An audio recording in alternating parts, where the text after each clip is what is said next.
You do not let a defeated enemy keep its weapons. That is the rule. For centuries, victorious armies understood a simple truth. Wars do not end when the shooting stops. They end when the tools of war are removed. Swords are broken. Cannons are melted. Forts are dismantled stone by stone. Because history has taught one unforgiving lesson. A defeated army that keeps its weapons is only resting. In 1945, that rule mattered more than ever. Germany had not just fought a war. It had industrialized destruction. Steel flowed into tanks instead of homes. Factories produced Panthers instead of tractors. Railways moved tigers instead of food. And when the Third Reich collapsed in May 1945, it left behind something no conqueror had ever faced before. An entire continent littered with armored monsters. Thousands of German tanks. Not museum pieces. Not ceremonial relics. But real, lethal machines. Panthers, Panzer IVs, assault guns, even Tigers, sitting silently on roads, in forests, outside bomb factories, and along retreat routes frozen in time. The Allies did not celebrate when they found them. They asked a different question. A dangerous question. What do you do with the armored fist of a nation that nearly conquered Europe? For weeks, no one had an answer. But in 1945, one realization changed everything. Germany's tanks could not be allowed to survive. Not as symbols. Not as training tools. Not even as trophies. They had to disappear. Captain Robert J. Icks steps through a smashed factory gate in southern Germany in June 1945. He is not a frontline hero. He does not carry a rifle. His weapon is a clipboard. Icks is part of the U.S. Army's Ordnance Technical Intelligence Teams, specialists sent not to fight Germany's army, but to autopsy it. He is 32 years old, a mechanical engineer before the war, now tasked with cataloging what remains of Hitler's armored dream. The scene before him is unreal. Rows of Panthers sit nose to nose, their fuel tanks dry. Panzer IVs stand with engines removed, cannibalized to keep others running during the final retreat. Assault guns are half-assembled, hulls complete, turrets missing, victims of bombing raids that shattered production lines. These tanks did not die in battle. They died of exhaustion. By May 1945, Germany's armored force is already hollow. Fuel shortages have stranded vehicles intact but useless. Bombing has shattered supply chains. Factories produce hulls without transmissions. Crews destroy engines before surrender so the tanks cannot be reused. And now the Allies stand among the remains. American intelligence teams work methodically. British REAM units do the same. Soviet trophy brigades move even faster, stripping, towing, hauling entire columns east. Everyone understands the stakes. These tanks represent more than steel. They represent knowledge. How did German armor dominate early in the war? Why did Panthers outperform Sherman's head-on? Where did German engineering succeed, and where did it fail catastrophically? The answers will shape the next war. And everyone knows another war is already forming. You expect the war to end with surrender papers, with speeches, with flags lowered, with silence. But when Germany collapses in May 1945, the war does not stop. It spreads out across Europe, not in gunfire but in steel. Because when the guns fall silent, something far more dangerous remains behind. Tens of thousands of tons of armored vehicles. Panthers, Panzer IVs, assault guns, half-built hulls, burned-out wrecks, perfectly intact machines abandoned where fuel ran out. And you quickly realize something unsettling. Germany's tanks did not disappear when the Reich fell. They simply stopped moving. The first discovery. You walk down a rural Bavarian road. The countryside looks peaceful. Birds return. Fields are green again. Villages stand quiet. Then you see it. A Panther tank, parked neatly beside the road, turret forward, gun elevated slightly, as if waiting for an order that will never come. No shell holes. No burn marks. No damage. Just an empty fuel tank. This is not a battlefield casualty. This is a machine that starved. You find another. And another. In forests. Outside factories. Near rail lines. Along retreat routes frozen in time. Germany's armored collapse is not dramatic. It is logistical. Why the tanks were left behind. As Allied intelligence teams begin cataloging vehicles, a pattern emerges. German crews did not abandon tanks because they were defeated. They abandoned them because they could no longer sustain them. Fuel shortages forced Panthers to be parked and cannibalized. Final drives wore out and could not be replaced. Transmissions failed after weeks of continuous retreat. Factories delivered hulls without engines. Workshops lacked spare parts. You find tanks with engines deliberately destroyed. Gearboxes smashed with sledgehammers. Cooling systems ruptured. Optics removed and hidden. German crews followed standing orders. If you cannot take the tank with you, deny it to the enemy. But denial does not erase presence. It only postpones the reckoning. The Allied response: catalog everything. The first Allied reaction is not destruction. It is documentation. Because before you eliminate a weapon, you must understand it. American ordnance technical intelligence teams fan out across occupied zones. Clipboards replace rifles.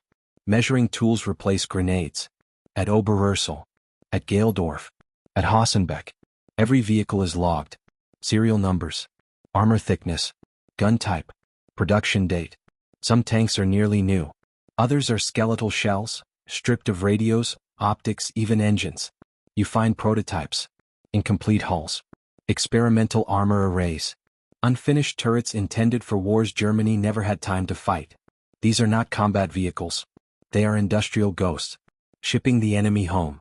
Some tanks are deemed too important to destroy immediately. They are selected for shipment. Across oceans. Across continents. Panthers. Tigeris. Tiger IIs. Jag Panthers. They are loaded onto ships and sent to the United States. To Aberdeen Proving Ground. There, under controlled conditions, the war resumes, not as combat but as examination. The tests begin. At Aberdeen, the tanks are treated without fear. They are not enemies anymore. They are specimens. Gunnery tests begin. German armor resists penetration at angles Allied tanks struggle with. Optics produce clearer target images than American counterparts. The guns are accurate. Deadly. But then the long tests start. Sustained driving. Extended operation. Maintenance cycles. And the weaknesses reveal themselves. Final drives fail catastrophically. Transmissions overheat.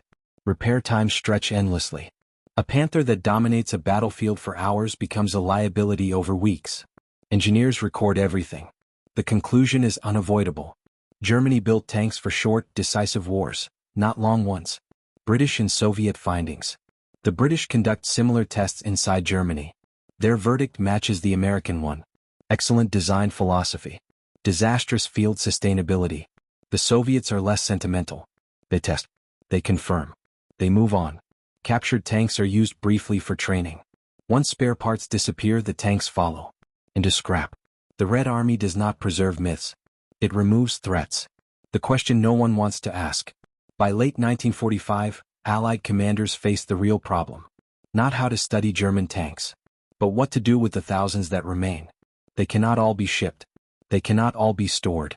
They cannot be allowed to remain in Germany. Because one truth dominates every discussion. Germany must never wage armored war again. The decision. Between 1946 and 1948, the Allied Control Council issues directives. Clear. Absolute. Non-negotiable. All German armored vehicles are classified as prohibited military material. Not surplus. Not reserve. Illegal to exist. And so begins an operation without drama. Without parades. Without cameras. The most complete disarmament of armored power in history. Destruction on an industrial scale. Rail lines fill with flat cars carrying tank hulls. Steel plants receive deliveries not of ore, but of weapons.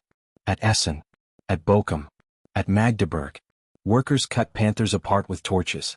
Turrets collapse inward. Armor plates fall like doors ripped from hinges. Gun barrels are sliced into segments. Panzer IVs melt down. Assault guns follow. Germany's tanks do not die in battle. They die in furnaces.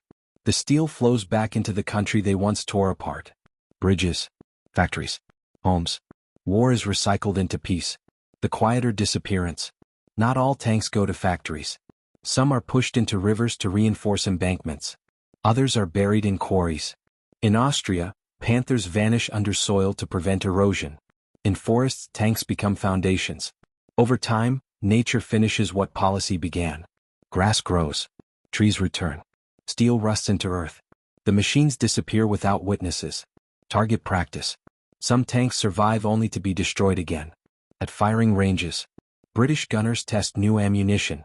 American crews practice engagement. Soviet units refine doctrine. Shell after shell strikes German armor. Not to defeat it, but to learn from it. Once the tests end, the hulks remain. Shattered. Unrecognizable. Then scrapped. The myth of hidden tanks. Decades later, stories circulate. Secret bunkers. Hidden tigers. Underground depots. But the truth is boring. And absolute. Germany's tanks were not hidden. They were eliminated. The scale of destruction leaves little room for mystery. By 1948, Germany's armored fleet is gone. Not defeated. Erased. If you find this kind of forgotten history as fascinating as we do, we'd be honored if you'd hit that subscribe button. We believe these stories of power, collapse, and consequence deserve to be told, and by subscribing you help ensure they aren't forgotten. What the Allies did not understand in 1945, what only became clear years later, was that Germany's tanks would fight one final war after their destruction. Not on battlefields, but inside design bureaus, training manuals, doctrine papers, Cold War war rooms. Because once the Panthers and Tigers were gone, the question was no longer what Germany built. The question became, what did Germany teach the world about armored war? The first Cold War lesson, firepower without sustainment is a dead end. Every Allied evaluation reaches the same conclusion.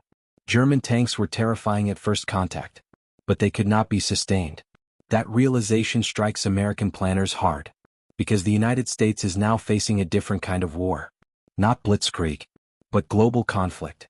You do not fight the Cold War across one front. You fight it everywhere. Europe, Asia, deserts, mountains, jungles. And you cannot ship a mechanic battalion behind every tank. So American doctrine shifts decisively. Reliability becomes sacred. Standardization becomes mandatory. Interchangeable parts become non-negotiable. The M26 Pershing gives way to designs that emphasize logistical survivability, not just battlefield dominance. The German example becomes a warning etched into doctrine. The British conclusion, crews win wars, not machines. British officers studying Panthers reach a quieter but equally decisive realization. German tanks protected steel better than people. Crew ergonomics were poor. Escape routes limited. Maintenance brutal. The British response is subtle but lasting. Crew survivability becomes central. Better hatches. Improved internal layouts. Easier access to systems. The Centurion tank emerges, not as a German imitation, but as a rejection of German excess. Balanced, durable, adaptable. A tank meant to fight for decades, not campaigns. The Soviet response, mass over myth. The Soviet Union draws the most ruthless conclusion of all. German tanks were dangerous, but irrelevant at scale. The Red Army already knew this from experience. What mattered was numbers, simplicity, ease of repair, training speed. The T-34 had beaten Germany not by being better in every category, but by being good enough everywhere. Post-war Soviet doctrine doubles down. One chassis, one engine philosophy, one supply chain. The T-54 and T-55 emerged not as evolutions of German design, but as ideological opposites. Where Germany sought perfection, the Soviets sought inevitability. And inevitability wins wars of attrition. The NATO synthesis. By the early 1950s, NATO armored doctrine quietly absorbs German lessons, but strips them of myth. Sloped armor stays. Optical clarity stays. High-velocity guns stay. But complexity dies. No nation repeats Germany's mistake of fielding dozens of incompatible designs. Standard calibers emerge. Shared ammunition. Unified training. The Cold War tank is not a dueling weapon. It is a system component. And Germany's destroyed fleet becomes the negative example taught in staff colleges. The invisible battlefields. You never see this war. It happens in Aberdeen classrooms, a British design offices, Soviet proving grounds, NATO planning documents. German tanks influence every one of them, without ever firing another shot. Every time a designer rejects an overcomplicated transmission. Every time a planner demands spare part compatibility.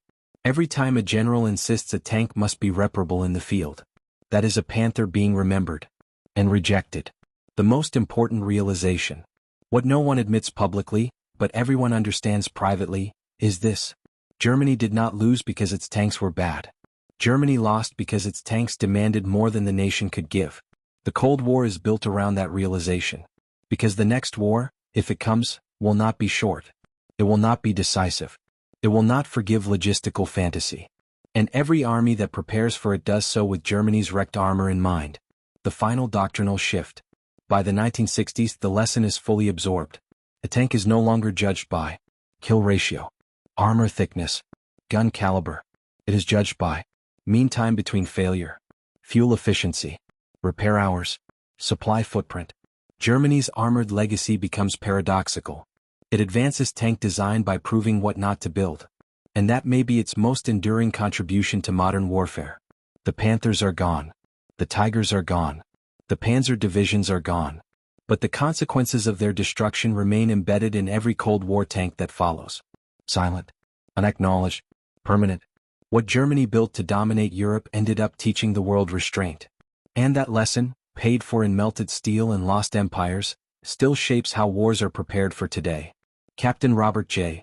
Icks finishes his final reports in 1947. Most of the tanks he catalogued no longer exist. They are bridges now, railways, factory beams. He does not mourn them, because he understands what they represented. Germany's tanks were not just weapons. They were a warning. A nation can build the finest machines in the world, and still lose everything if it cannot sustain them. Today only a handful remain. Silent, polished, harmless. At Bovington, at Saumur, at Kubinka. They no longer threaten anyone. And that was the point. If this story moved you, please hit that like button. Every click tells the algorithm this piece of history is worth remembering. We're dedicated to rescuing forgotten stories from the archives of war. If you want to join us on that mission, subscribe and turn on notifications. Where are you watching from? Drop a comment with your city or country, and tell us if someone in your family served. Thank you for ensuring that Captain Robert J. Icks and the silent steel legacy of Germany's armored war do not disappear into silence. They deserve to be remembered.